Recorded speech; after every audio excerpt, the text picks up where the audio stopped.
ये दिल दहलाने वाला सीसीटीवी कन्नौज के उस हादसे का है जिसमें 24 मजदूर मलबे में दब गए थे। ये वीडियो दोपहर 2:24 का है। अंडर कंस्ट्रक्शन बिल्डिंग का लेंटर किस तरीके से गिरा इस वीडियो में साफ तौर पर दिख रहा है। अगर 1 सेकंड की भी देरी होती तो ये मजदूर अपनी जान गंवा सकता था। दरअसल वीडियो में कंस्ट्रक्शन साइट पर सीमेंट, बांस, बल्लियों जैसी कई चीजें नजर आ रही हैं। लेंटर का स्ट्रक्चर भी बनकर तैयार खड़ा है, उसके ऊपर लेंटर भी डाला जा चुका है। वीडियो में एक मजदूर दिखता है जिसके हाथ में बांस था और वो इसे लेकर बिल्डिंग की तरफ बढ़ रहा था। लेंटर के स्ट्रक्चर को सपोर्ट देने के लिए वो बांस को जैसे ही अंदर लेकर जाता है तो अचानक लेंटर गिरने लगता है, जिसके बाद मजदूर तेजी से बाहर भागा और अपनी जान बचाने में कामयाब हुआ। दरअसल यूपी के कन्नौज में शनिवार की दोपहर भीषण हादसा हुआ था। हादसे में 40 से ज्यादा मजदूर दब गए थे। देर शाम तक मलबे से 26 मजदूरों को बाहर निकाला गया और जिला अस्पताल में भर्ती कराया गया।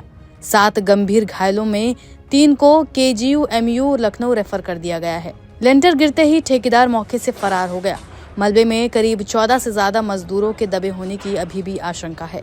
NDRF का रेस्क्यू ऑपरेशन अभी भी जारी है। गौरतलब है कि अमृत भारत योजना के तहत 13 करोड़ 50 लाख रुपए से स्टेशन पर प्रथम चरण में passenger waiting hall, booking hall और शौचालयों का निर्माण किया जा रहा था। इसके लिए कंक्रीट का 40 फीट ऊंचा ढांचा तैयार किया गया। इसी ढांचे पर 7,500 वर्ग फीट में लेंटर डाला जा रहा था, जो बीती शाम ढह गया। इस हादसे के बाद मामले पर सियासत भी शुरू हो गई है। कन्नौज के सांसद और सपा प्रमुख ने इस मामले पर सरकार को घेरा। उन्होंने ट्विटर पर लिखा, कन्नौज के रेलवे विभाग का हादसा भाजपा के महाभ्रष्टाचार के महालालच के कारण हुआ। जब सारे ठेके कमीशन लेकर दिए जाएंगे और ठेकेदार भी किसी और को ठेके पर देकर अपना लाभ काम किए बिना कमा कर निकल जाएगा, तो आधे से भी कम बचे पैसों में ही ऐसे 3rd क्लास जानलेवा निर्माण कार्य होंगे, जिनमें ना तो क्वालिटी होगी ना ही सिक्योरिटी का ध्यान रखा जाएगा। मतलब गुणवत्ता और सुरक्षा दोनों की बुरी तरह उपेक्षा होगी, जिसके कारण परिणाम स्वरूप ऐसे हादसे होंगे। इससे पहले हमारी मांग है कि भाजपा सरकार इस हादसे का जिम्मेदार अपने को मानते हुए घायल के परिवारों को तत्काल मुआवजे का ऐलान करे। इस हादसे के बाद मौके पर कई अधिकारी भी पहुंचे थे, जिन्होंने बताया कि अब तक किसी की जान को खतरा नहीं है। हो गया है। लेबर थे, थोड़ा कुछ लेबर दब गए थे, कुछ लेबर बाहर निकल गए थे। टोटल 23 लोग थे।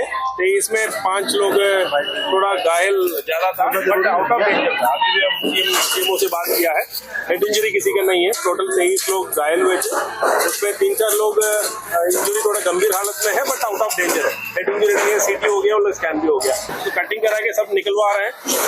उम्मीद है कोई अंदर नहीं होना चाहिए, तो मेरा उम्मीद है और भी कोई लोग अंदर होंगे तो उसको निकालने के लिए प्रयास।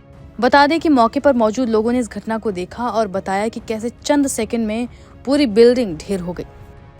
रेलवे स्टेशन पे पीछे हमारे ये बिल्डिंग बन रही थी नई, और इसका शटरिंग लगा हुआ था। अचानक मैं भी प्लेटफॉर्म नंबर 2 से गुजर रहा था, तो एकदम कुछ आवाज आई और जैसे मुड़ के देखा तो एकदम कुछ लोग चीख पुकार रहे थे और एकदम कूदने लग रहे थे, इधर उधर भाग रहे थे मजदूर जो थे, इसमें कामगार जो काम कर रहे थे। और अचानक ये बिल्डिंग ढह गई, पूरा शटरिंग इसका नीचे गिर गया और मलबा भी गिर गया। तो काफी मजदूर उसमें जो नहीं बच के भाग सके, जो नहीं कूद सके, वो दब गए। उनको काफी संख्या में निकाला गया है, करीब 17-18 मजदूरों को निकाला गया है और उसमें 3-4 की हालत गंभीर भी है।